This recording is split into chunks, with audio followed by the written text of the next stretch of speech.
He was a brilliant CEO, a widowed father, searching for peace in a quiet lakeside town. She was a waitress, with a voice so hauntingly familiar it stirred memories he thought were lost forever. But just as love quietly found them, fate struck. And for 8 long years he slept in silence, except for one voice that never stopped singing. The voice that might have saved him. If stories of resilience. Quiet devotion and love that transcends time speak to your heart. Don't forget to subscribe. Your support helps us share more stories that heal and inspire. Now, let the story begin. The road to Arundel Lake was narrow and forgotten, stitched together with cracked asphalt and pine needles. For most people, it led nowhere. For Graham Alden, it was the only place left that didn't echo with someone else's expectations. A light fog hung over the trees as his black SUV crept around the final bend. In the back seat, Eli, his 7-year-old son, had finally fallen asleep, clutching a stuffed brown otter named Finley. The boy's breath fogged up the window, tracing invisible dreams onto the glass. Graham pulled into a gravel lot beside a weathered cabin by the lake. It wasn't luxury, not like the smart home they used to live in, but it was quiet, untouched. There were no reporters here, no board meetings, no calendars, most importantly, no condolences. He stepped out and inhaled deeply. The scent of damp earth and birch trees felt like something ancient, something that didn't ask for anything. In return, 2 years had passed since his wife Lena died from a rare cardiac episode in her sleep. One minute she was humming a lullaby to Eli on the couch. The next, she was gone. No warning. No time to say goodbye. People thought grief came in stages, like steps on a ladder. But Graham had learned the truth. It came in waves. One moment he was fine. The next, he couldn't remember how to breathe. Dad. Eli's sleepy voice cracked through the silence. Yeah, buddy. Is this the place where we stop pretending to be okay? Graham blinked. It was such a precise question from such a small mouth. He nodded slowly, swallowing the sudden burn in his throat. Yeah, he whispered. This is exactly that place. They spent the next few hours unpacking the basic sheets, canned food, Graham's guitar, and the well-worn copy of The Wind in the Willows Lena used to read aloud. By sundown, Eli had fallen asleep again, curled beneath a hand-stitched quilt with Finley beside him. Graham sat on the porch alone, watching the lake shimmer under the pale light of a crescent moon, and then he heard it, a voice. Not loud, not theatrical, just clear. Like the way water might sound if it could sing. It was coming from the other side of the trees. It's just down the gravel path that led to a small lakeside cafe they had passed earlier. The hollow reed. The melody was unfamiliar, an old folk song. Perhaps, but the timbre stirred something in him that hadn't moved in a long time. It wasn't the song that undid him. It was the tones, soft and steady, full of longing, like someone pouring their heart out in silence. And then, without knowing why, Graham wept. He wasn't a man who cried. Not in boardrooms, not at Lena's funeral, not even when Eli asked why Mommy didn't wake up. But tonight, under the trees and stars, the dam cracked. That voice. It wasn't Lena's, and yet it was. He stood there for a long moment, rooted to the spot. Then he turned and walked back into the cabin, wiping his eyes as he entered. The next morning, over bowls of dry cereal, Eli looked up from his spoon. Did you hear her, Dad? Hear who? The girl who was singing last night? I think Mom would have liked her. Graham stiffened. You heard it too? Eli nodded. It sounded like Mom, but calmer. The boy returned to his cereal as if he'd just said something ordinary, something like the weather or the color of birds. But Graham felt something. Shift. That afternoon, while Eli played with sticks down by the shore, Graham wandered toward the hollow reed. It was a quaint little cafe with mismatched chairs and an old piano in the corner, its keys yellowing like forgotten teeth. A chalkboard sign outside read, Live music, Saturday's only one voice, one guitar, just kindness.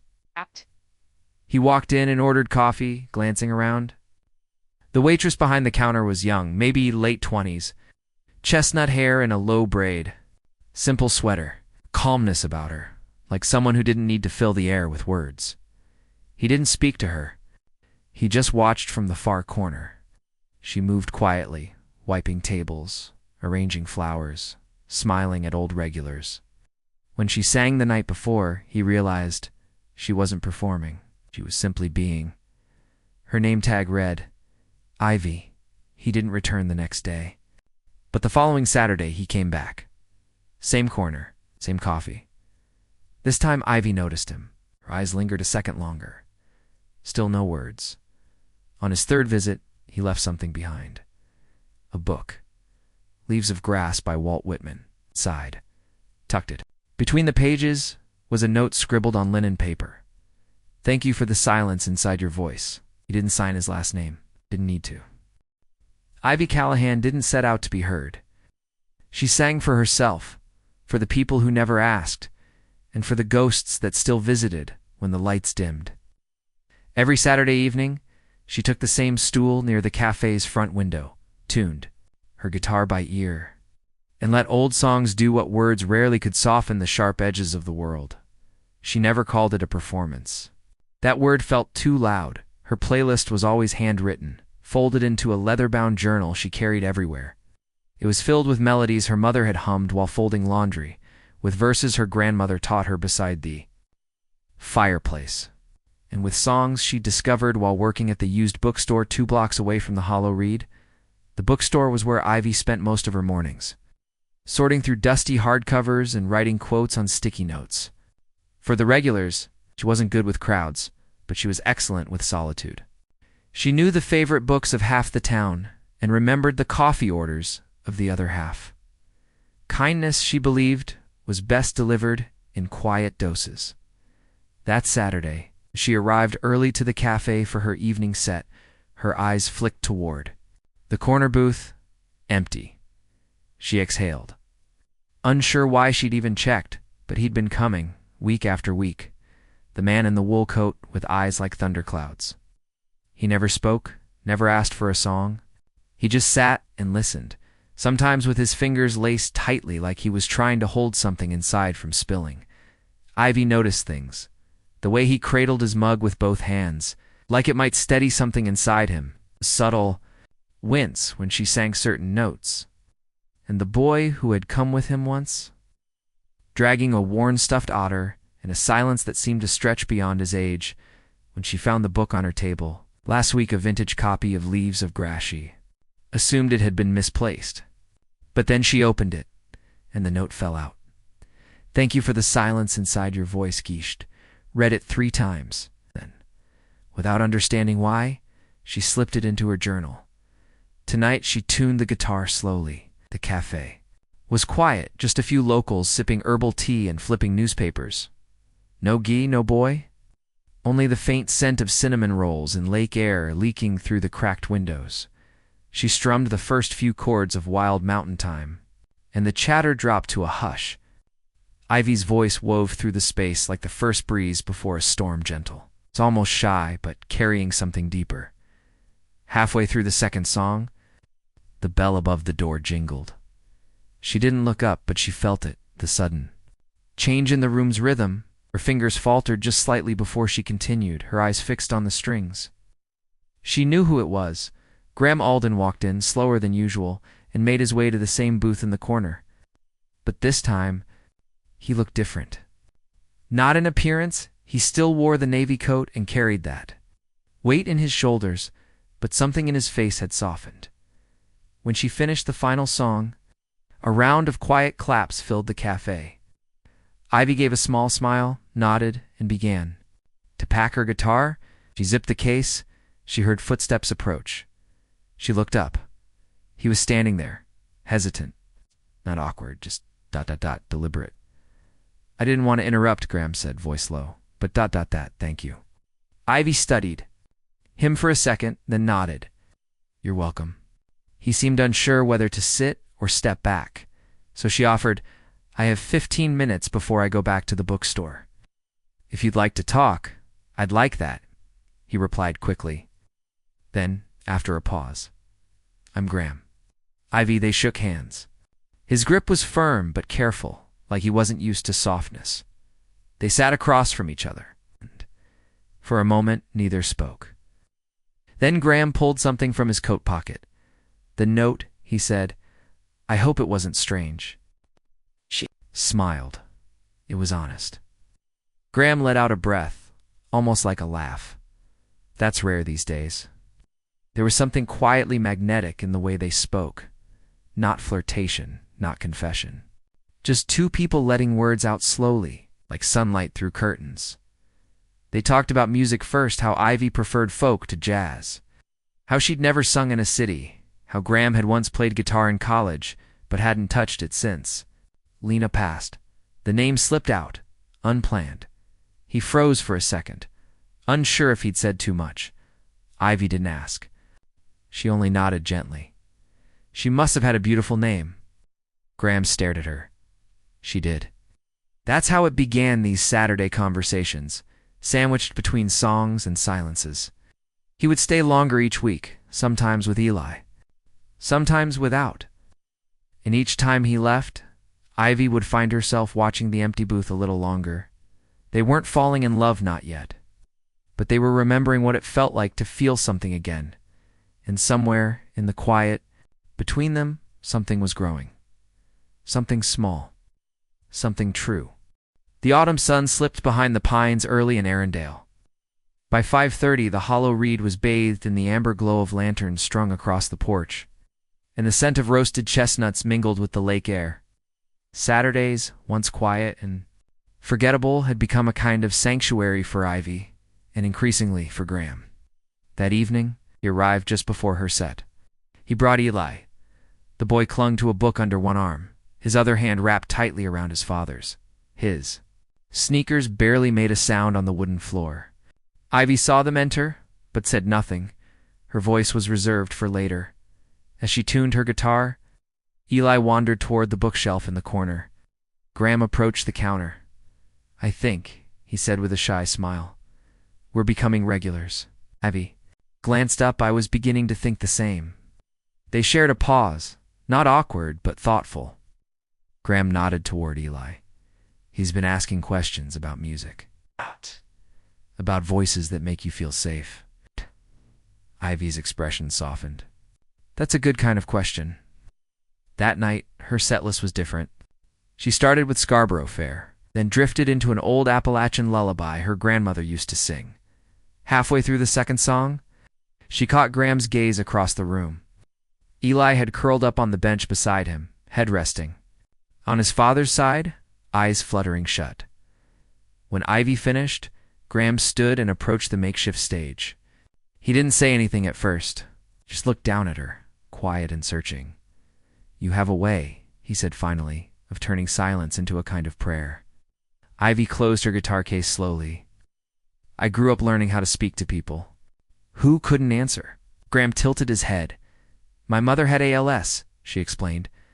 Her voice faded long before anything else.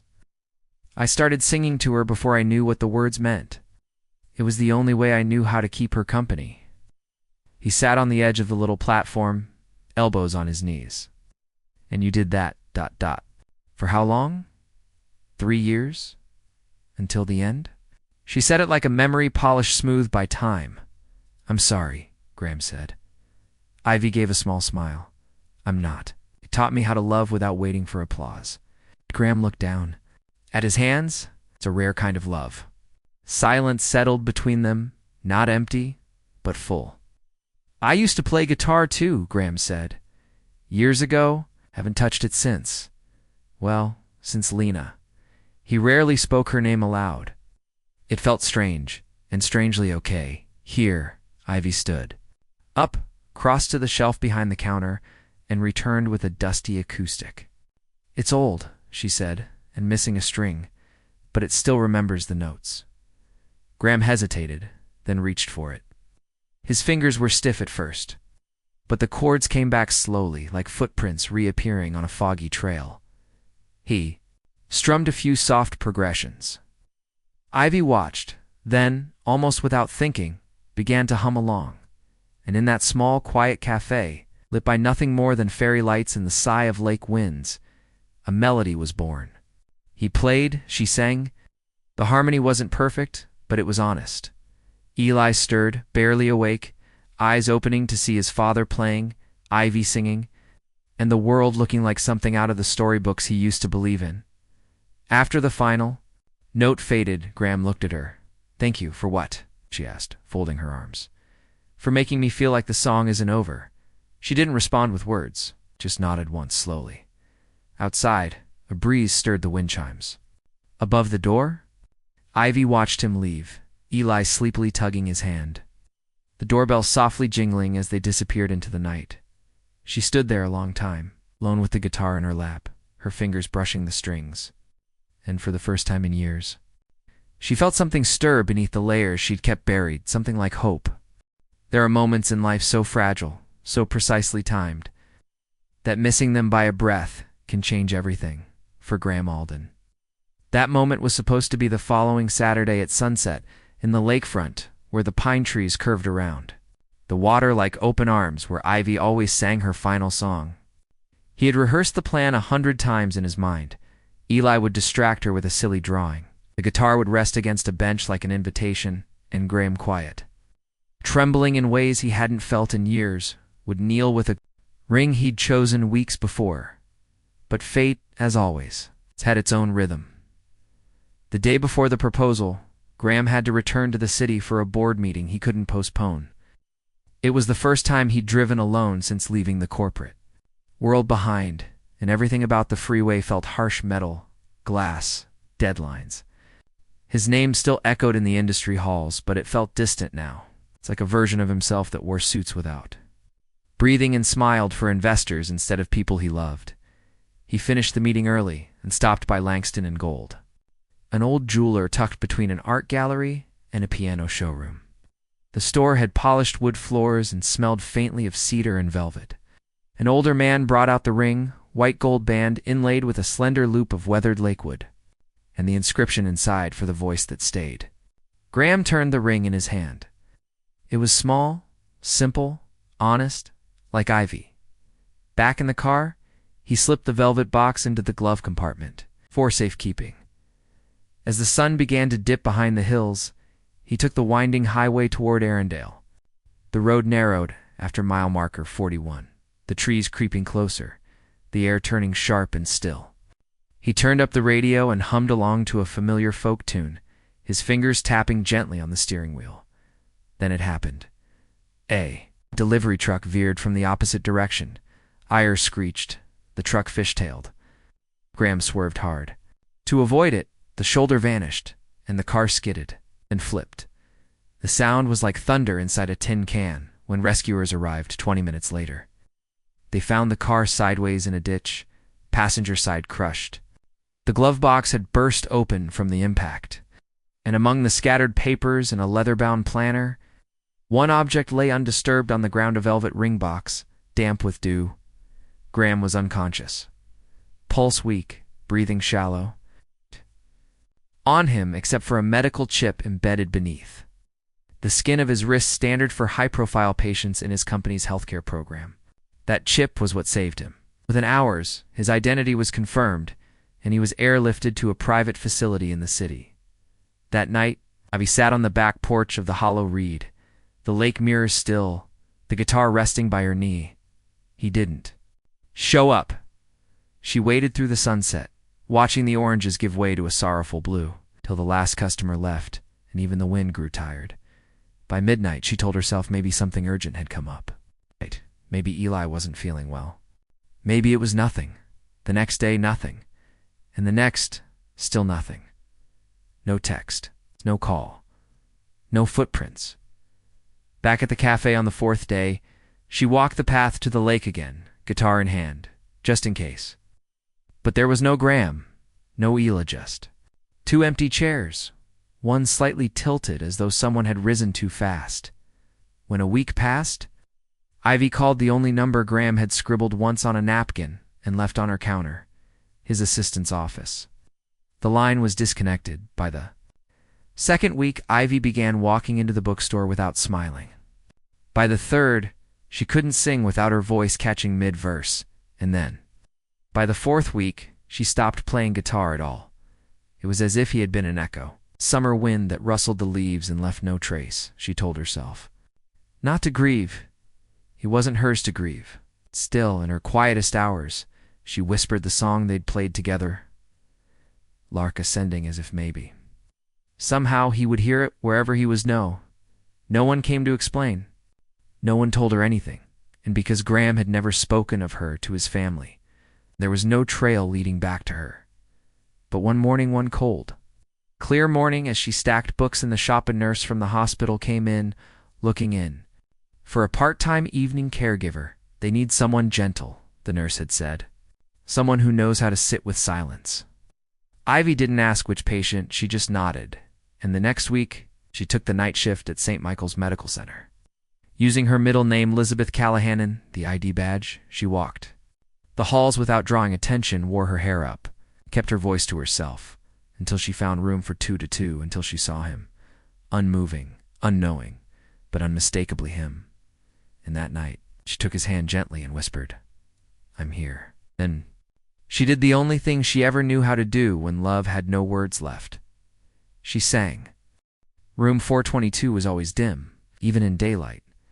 The window shades were drawn halfway to block the glare. The only sounds were the quiet hum of machines and the faint ticking of the wall clock that seemed far too loud in a place where nothing moved.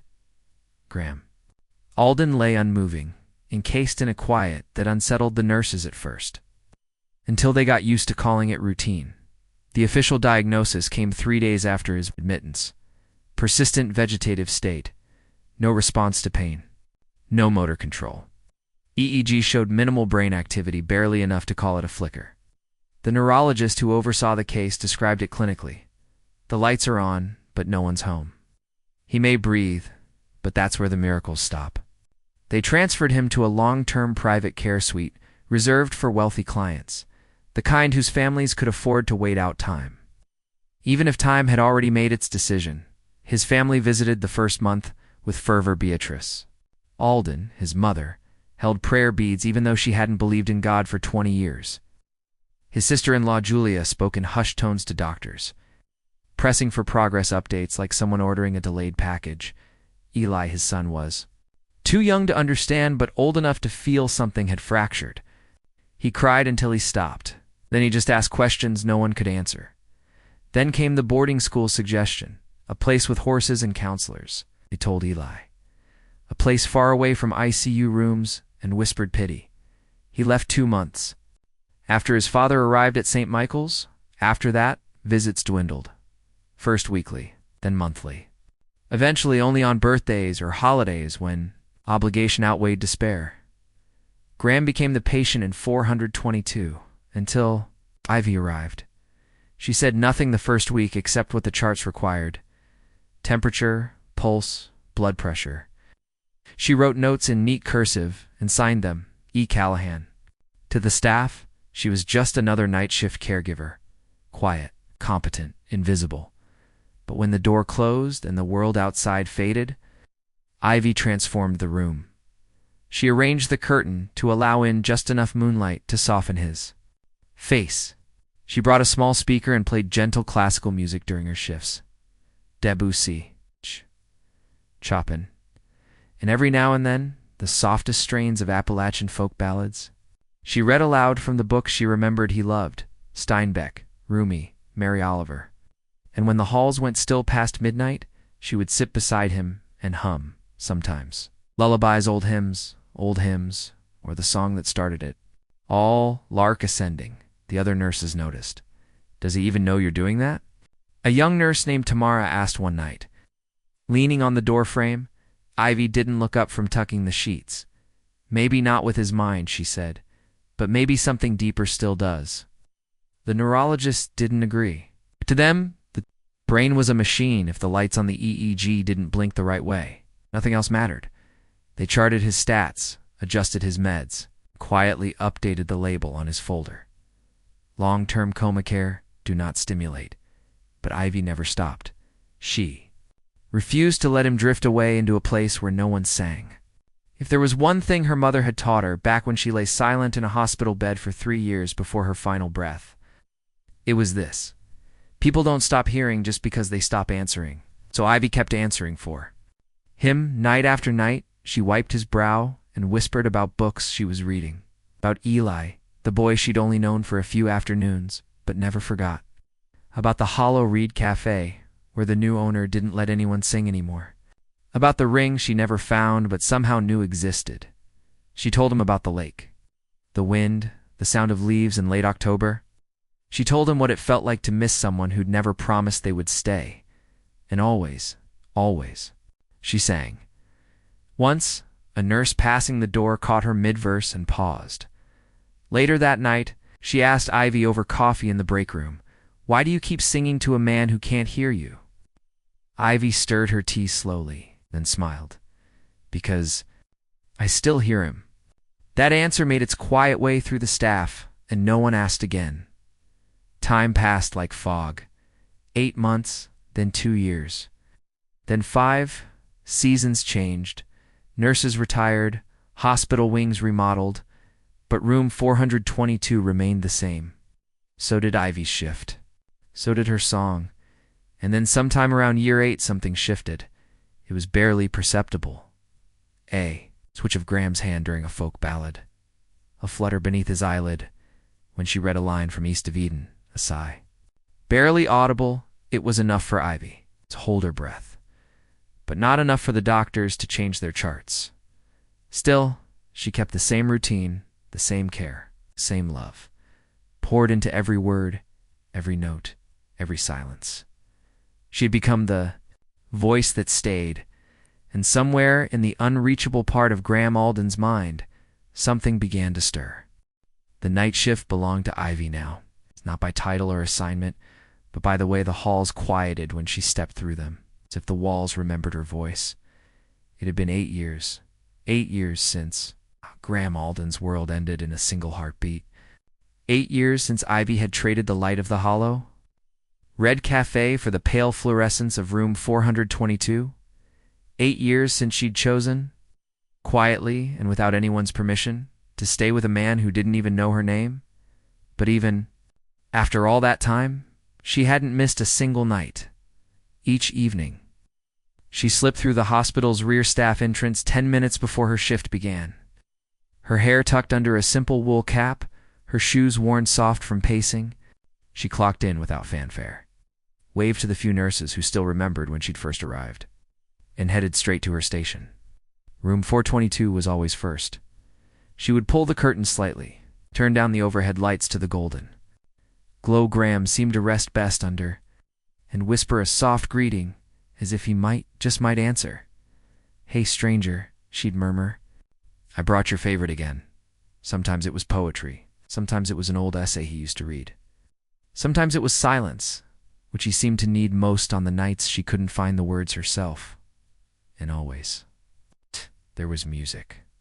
Not loud. Never forced, just barely audible. The kind of sound you might mistake for memory if you were half asleep. That night, she brought her guitar. It's not the one she used in the early days, but a smaller one now, softer strings, tuned to open chords, so she could play quietly even when the machines beeped in rhythm. She played Wild Mountain Time, her voice barely louder than breath.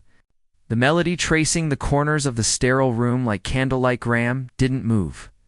But Ivy had long since stopped needing movement to believe.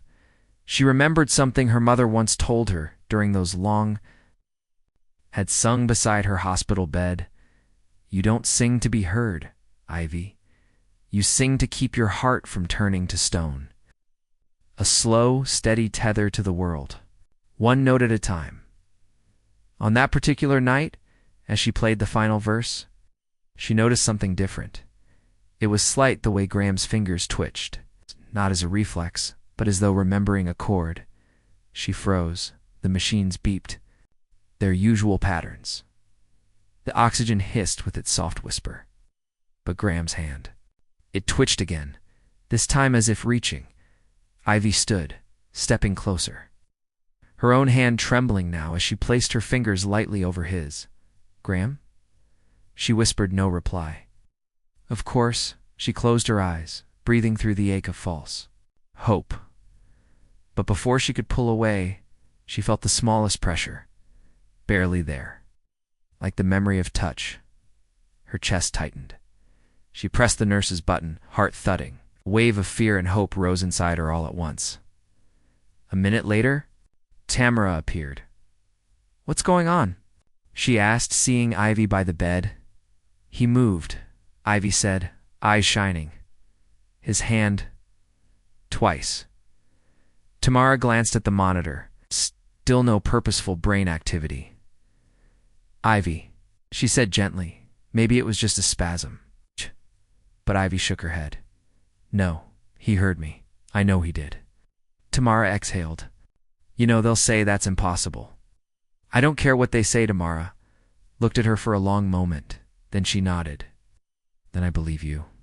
The next day, the doctors ran tests, EEGs, reflex tests. Cognitive stimuli, no. Significant changes. Another false alarm, they said. Ivy didn't argue. She knew they measured different things than she did. They wanted graphs and synapses. She listened for the breath between silence, for the pause before a man's soul reached out. She kept singing. Weeks passed. More twitches. More fleeting signs. Still, the reports stayed the same. Non-responsive, vegetative. No progress. But Ivy knew better. She adjusted his pillow the way he liked. She brought his cologne once a week and dabbed it onto his blanket. She told him stories about the seasons changing outside, about how Eli would be nearly 16 now, about how the hollow reed had reopened and no one sang there anymore. Sometimes she'd cry and not hide it, and then she'd wipe her eyes and start again. One night, as she sang Scarborough Fair, the door cracked open. A young nurse stood there, watching. After the song ended, she whispered, "Why do you sing for a man who doesn't know you?" Ivy smiled softly. Same answer as always, "Because I do." The nurse left, but the story didn't. Word spread quietly that there was a woman on the night shift who sang to a man in a coma every night for 8 years. Some called it sweet. Some called it crazy, but no one stopped her. One janitor said, "If there's ever music in heaven, it'll sound like that." Room. And still, Graham slept. But that night, as Ivy sang the final note of lark ascending, Graham's lips moved ever so slightly. No sound, no words, just the memory of a name, a breath between 2 syllables. Ivy. She froze. The guitar slipped slightly on her lap. Her breath caught in her chest. She leaned closer, barely whispering, "Graham, can you hear me?" His eyelids fluttered. Not fully open, just enough to let in the thinnest ray of light. Ivy didn't move, didn't cry, didn't call for help. She just took his hand in hers, gently, and whispered the only promise she had left to give. "I'm still here."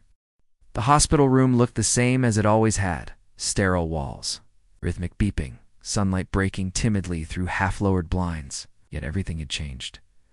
Graham Alden opened his eyes. Not fully, not dramatically. Just enough to fracture the stillness that had wrapped around him like a second skin for 8 years. Nurse Tamara stood at the monitors, sipping weak coffee and skimming a patient chart. When she heard the subtle shift, the whisper of movement where there had never been one. She turned and froze. His eyelids fluttered. Once, then again, she dropped her coffee. "Dr. Lowell," she called, fumbling for the emergency button. "Room 422, he's waking up." A storm of feet followed. Machines were checked, questions asked. Tests began before his eyes were fully open. Graham responded to nothing, not even the flashlight, probing his pupils. But his lips moved. And that was enough to append every chart and prognosis they'd ever written about him. They asked him questions. Who he was? What year it was? Could he feel this? Could he hear that? He couldn't answer. He only said one thing, one line, one breath between 2 fractured syllables. "Is she still singing?" Confusion crossed the faces in the room. "Who?" asked Dr. Lowell. But Graham said nothing else, only blinked slowly. As if the very act of being in this world again was costing him every ounce of energy he had left, Tamara leaned in, lowering her voice. "Graham, can you tell us who you're talking about?" His lips moved, the way one might mouth the words to a hymn they hadn't heard since childhood. But again, no name. No clarity, just the question. Is she still singing? They ruled it as a possible delusion, a misfired memory, maybe even an echo of his late wife. But Tamara wasn't convinced. She remembered Ivy, or Elizabeth as they called her. On paper, she remembered how the woman had sat by his bedside night after night, humming old ballads like they were prayers. She remembered the way Graham's fingers had twitched once years ago, and Ivy had sworn it meant something, and now, here he was, asking for, what? A ghost. A voice. Tamara knew better. But Ivy wasn't on duty that morning. She had taken a rare night off, covering for another nurse in a different ward. She had no idea what had just changed. Hours passed. Doctors moved cautiously, unsure what to classify his state as. Post-vegetative? How emerging consciousness?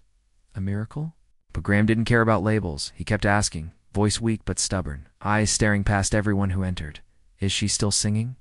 By the second day, the phrase spread through the hospital like wildfire. Staff exchanged glances in hallways.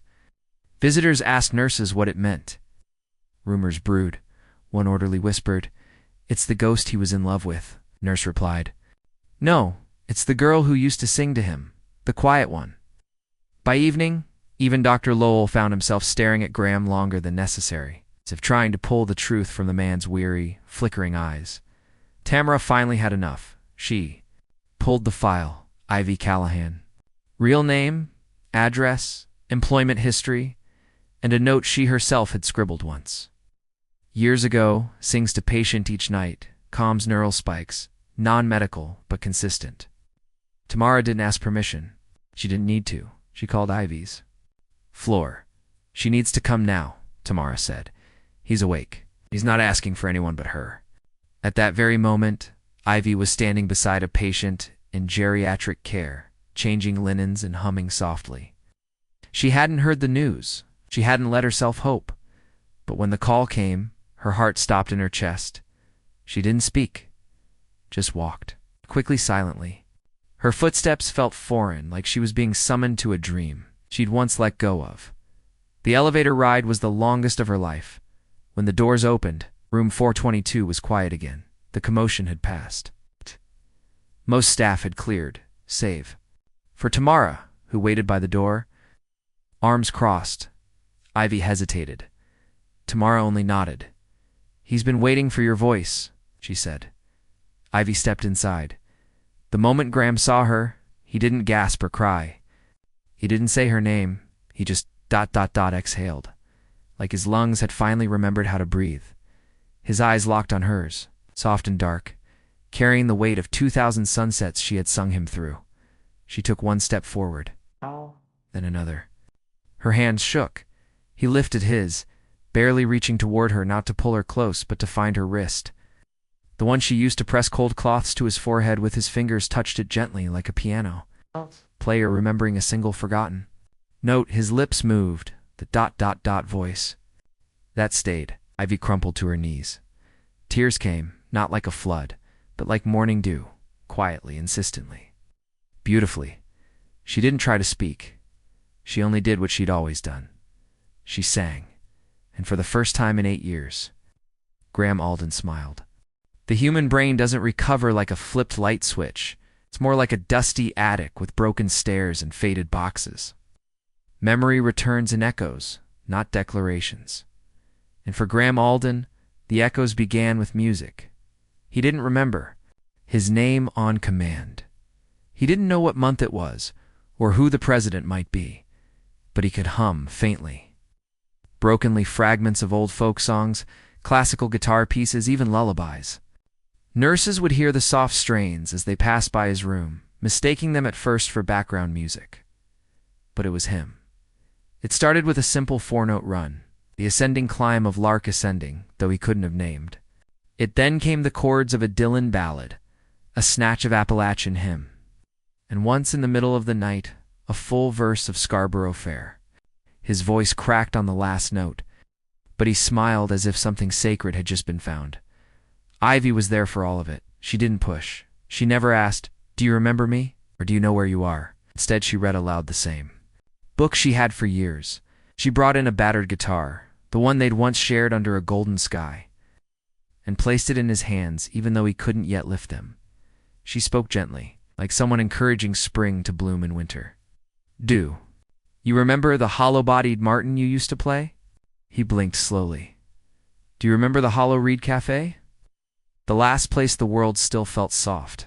He closed his eyes, then murmured, "Coffee, ... and wind chimes, ... and a voice." Yes, that was where memory lived now, in pieces and ivy. Patient as always, followed the melody backward, one note at a time, Dr. Lowell. Ever the skeptic, documented the recovery with clinical detachment. But even he couldn't explain it fully. "He's not just regaining memory," he told Ivy privately. "He's following a trail. The trail ... appears to be you." Tamara nodded in agreement. It's like his heart remembered faster than his brain. Still, no one knew how to fill the blank spaces. Where had the rest of Graham gone? The sharp CEO who once spoke on medical innovation panels, negotiated billion-dollar deals, parented a boy with effortless tenderness. Then one afternoon, Graham asked for paper. With trembling fingers, he began to draw. Not sentences, not names, images. A room with books, mismatched chairs, a wall of records, and an open window. A guitar, resting on a velvet-lined bench. A scarf, blue linen, wrapped around a wrist. And then, a boy, a child's face, smiling up at a man with the same JLY no name, but Ivy recognized it instantly. Eli, she quietly took the drawing, folded it, and put it in her bag. 2 days later, Eli returned from Switzerland. He was 15 now. Leaner, taller. A touch more solemn than the little boy who once curled up in his father's lap during lullabies. When he entered the room, Graham looked up. There was silence, and then not a gasp, not a word. Just a soft recognition, like a boat returning to harbor after years at sea. Eli stepped forward. "Hi, Dad." Graham didn't speak. He reached out, took Eli's hand, and held it to his chest. Something inside him flickered. Not memory, not speech, but a fierce kind of knowing you. Used to laugh, ... when she sang. "About crows," Graham said slowly. Eli's eyes widened. He nodded. "Yeah, Ivy used to sing that at the cafe. I thought it was funny. Mom never sang anything that weird." They both chuckled, and it was the first real laughter that had touched that hospital room in nearly a decade. Later that night, Eli sat with Ivy in the hallway outside Graham's room. He pulled out an old phone, cracked and long out of date. "I kept this," he said, even when I didn't know why. He scrolled to a single voice memo labeled "Saturday Song Ivy." They pressed play. Lark Ascending began to hum from the tiny speaker. Inside the room, Graham stirred. He looked toward the door. "That's it," he whispered. "That's her." Ivy stepped back in. Graham watched her like a man seeing firelight after years of dark. "I remember," he said softly. "Not everything, but I remember." The voice that never left. Night, as snow began to fall lightly outside, Ivy sat beside him as she always had, only now his eyes were open, and every note she sang was not a prayer for resurrection, but a duet. The snow had turned into rain by morning, melting away the frostbitten silence of the previous night. Graham Alden sat up in bed for the first time in 8 years. His muscles were weak, his bones fragile, but his eyes, those deep-set, ocean gray. Eyes were wide open, alert, reaching. He didn't ask for water. He didn't ask for his son. He asked for the voice. "Is she here?" he asked the nurse, his voice husky with disuse, but clear with intention. "The woman who sings." Nurse blinked, unsure what to say. She glanced at his chart, then at the clock, then quickly left the room. Within 15 minutes, Dr. Lowell, 2 administrators. And Tamara were in the hallway outside, exchanging looks more anxious than celebratory. "What woman?" Tamara whispered. "He knows Ivy." "No," Dr. Lowell said slowly. "He doesn't know her, but his brain seems to. His nervous system has imprinted her presence. Her voice specifically, A young intern, holding a tray of syringes, chimed in shyly. He hums when she's nearby. I've charted it. Shh. Tamara folded her arms. Well, she's not on shift. She's in the West Wing today. Eli, leaning against the wall, overheard the entire exchange. He didn't wait for permission, he found her in the storage nook off the West Wing, surrounded by old blankets and donated books. Her long cardigan sleeves pulled over her palms like a girl hiding in a storm. She was reading Jane Eyre, lips silently mouthing the words, and unconscious. Rituals she'd done since she was 15. Her face was calm, resigned. She had heard Graham was awake. She hadn't dared to believe he'd ask for her. Eli didn't say her name. He simply stepped in, met her eyes, and said, He's asking for you. Not your name, your voice. Ivy closed the book. Her hands trembled as she stood. When Ivy entered the room, Graham didn't speak. He didn't need to. His eyes found her instantly. And then slowly, without ceremony, he reached for her wrist the same way she used to place. The cool cloths on his forehead for years. His thumb brushed the exact spot she always folded her scarf. 8 years collapsed into a single breath. You stayed, he whispered. Ivy smiled through the flood building in her throat. You heard me? Only you. Silence stretched between them, thick with every unsaid thing. Tamara watched from the doorway, stunned. For years, she'd dismissed Ivy as a sentimental distraction, a thread of the past not worth pulling. But now, watching her brother's eyes come alive for the first time in nearly a decade, she felt something break inside, a dam of certainty, a wall of pride. Beatrice, their mother, joined moments later, the matriarch of the Alden family poised, unflinching, stood in disbelief at the edge of the room. She had written letters to senators, funded experimental treatments, held prayer breakfasts and silent vigils. But the woman standing beside her son now had done none of that. She had simply stayed. That night, the entire wing felt different. Staff whispered in reverence. Patients smiled as Ivy passed by, even if they didn't know why. It was as though the walls had absorbed her song and were finally singing back. Dr. Lowell documented Graham's neurological response in real time, blood pressure, eye movement, oxygen levels all dramatically improved within minutes of Ivy's arrival. He turned to Tamara. There's no medicine for this, he admitted. Whatever she is to him, it's working. Tamara nodded slowly. She gave him back to us. Then she did something Ivy never expected. She walked up to her, took her hand and said, Would you come to the house? Mom's not ready to talk yet, but she's listening. That night, in a quiet hallway, painted in moonlight and hope, Ivy sat beside Graham's bed again, no longer a stranger, no longer a shadow, and when she sang, it wasn't a whisper in the dark anymore. It was an offering. To the man who had remembered her before he remembered himself, to the boy who had kept an old recording because something inside him knew it mattered, to the family who was learning, one note at a time, that love doesn't always come through bloodlines or headlines. Sometimes it comes through a song, and it stays. The invitation arrived without fanfare, a handwritten note, folded precisely in half, tucked into Ivy's locker at the hospital. Sunday, noon, we'll set a place. Beatrice, there was no flourish, no apology, no exclamation mark. But Ivy stood motionless, her fingers trembling as they held the note, as though it were made of gold leaf and would disintegrate if she breathed too hard. She read it 3 more times before letting it sink in. Beatrice Alden, the woman who once looked at her like a smudge on a spotless window, was setting a place at the family table, and not just any table, the Alden dining table. The house stood like a monument. On the edge of the forest, tall windows, ivy-covered stone, and the kind of architectural silence that only old money could afford. Ivy had passed by it once, years ago, when she first moved to the town. She'd never imagined she'd step inside, let alone sit where legacy was passed down over silver spoons and family recipes. She wore the same deep green dress she'd worn the night. Graham first said, "You make the world quieter," Eli greeted her at the door, taller now, more confident, carrying the gravity of someone who had been the bridge between two worlds. You look like you belong here, he smiled. That's generous of you, she whispered.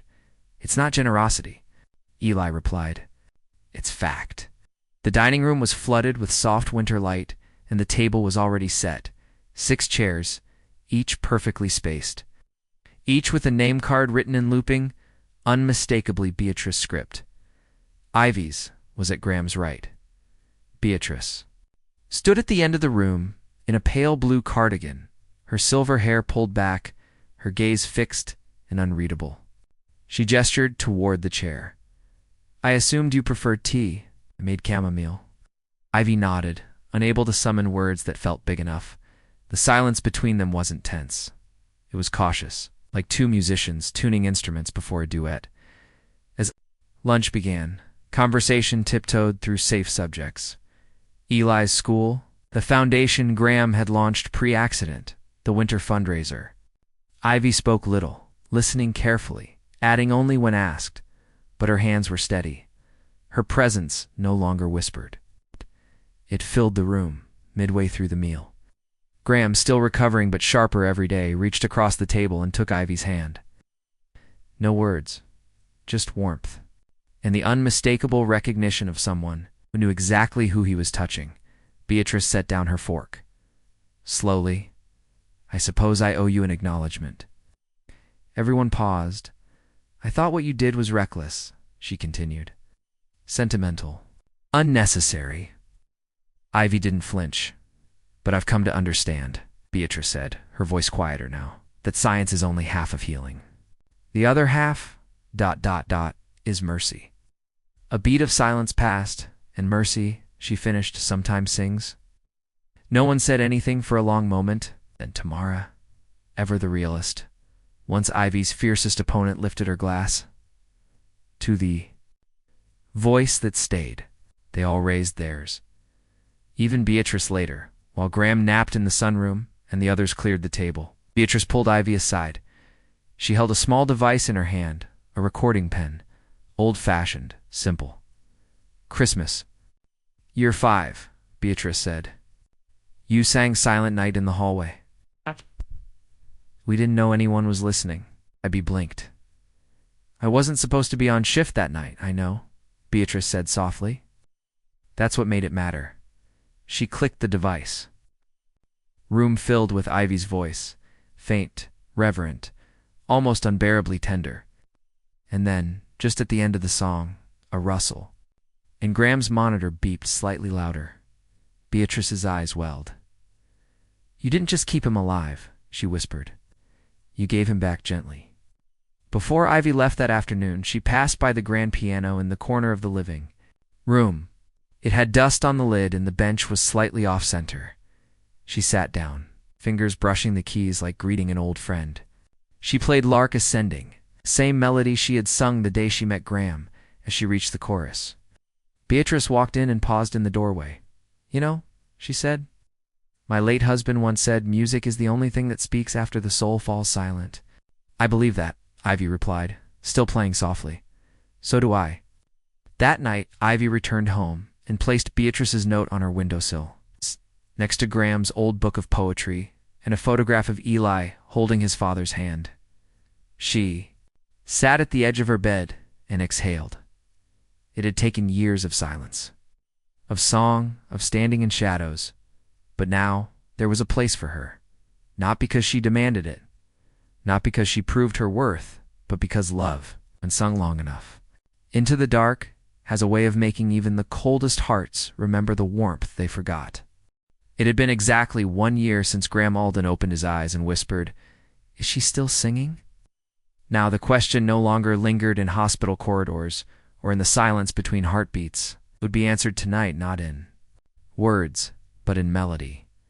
The Arundel Civic Hall was filled beyond capacity.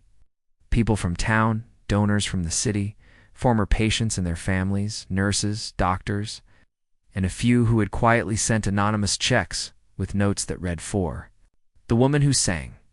The event was billed as a benefit for coma patients. But everyone in the room knew this night was about something greater, a story, a miracle, and the return of a voice. The stage was simple, polished wood, a lone microphone at the center, and A grand piano to the right. No special lighting, no orchestra, just stillness, anticipation, and the slow hush that falls when something sacred is about to begin. Graham stood backstage, hands clasped behind his back, dressed in a charcoal suit with a subtle oak leaf pin on the lapel, a quiet nod to a forest trail where he'd once walked with Eli, wondering if he could ever feel again. Beside him stood Eli, taller now, his boyishness maturing into calm presence. He looked out at the crowd through the curtain and whispered, "They're not just here to hear her sing?" "I know," Graham said. "They're here to remember what love sounds like." When Graham stepped onto the stage, the room erupted in applause, not for fame, but for a man who had walked out of the dark. He waited for silence. "A year ago," he began, voice steady but warm, "I opened my eyes after 8 years of silence. And in those first moments, I didn't remember my name. I didn't know the day or even the year, but I remembered a voice, the room stilled. Not a famous voice, not recorded, not broadcast, just one that stayed. Night after night. In darkness, when no one was watching, no one believed it mattered. That voice," he said, looking down at his hands, "didn't bring back my memories. It brought back something deeper, my will to return." He paused, swallowed once. She never asked for recognition. She never stepped into the spotlight. She just stayed. "Tonight I ask you not to remember me," he said softly, "but to remember her as my beginning again." And with that, he stepped aside. The lights dimmed slightly. A hush fell that felt holy, and then Ivy walked onto the stage. No spotlight followed her. No fanfare played. She wore the same deep green dress from the day she met Graham at the Hollow. Reed, not glamorous, but elegant in the way truth often is. She carried no guitar, or no music sheet, just herself. And when she stood before the microphone, she closed her eyes, not from nerves, but from reverence. From memory, from knowing that for 8 years she had sung to a man who might never wake, and now he was watching. She opened with a single note, soft, almost breathless.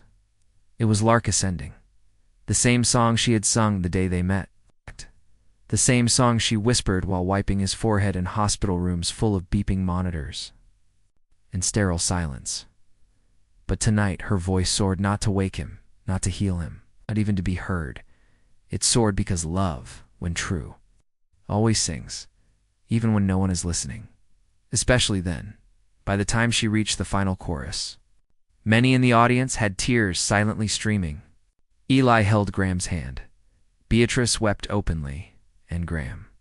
He simply stared, not with awe, not even with love in the traditional sense, but with remembrance, with the ache of someone who'd finally returned home after the final note faded. Ivy took a quiet bow. She didn't speak. She didn't need to. As she turned to leave the stage, Graham rose from his seat and walked toward her, something small and silver in his palm. A ring, the same one that had once been crushed in a car crash.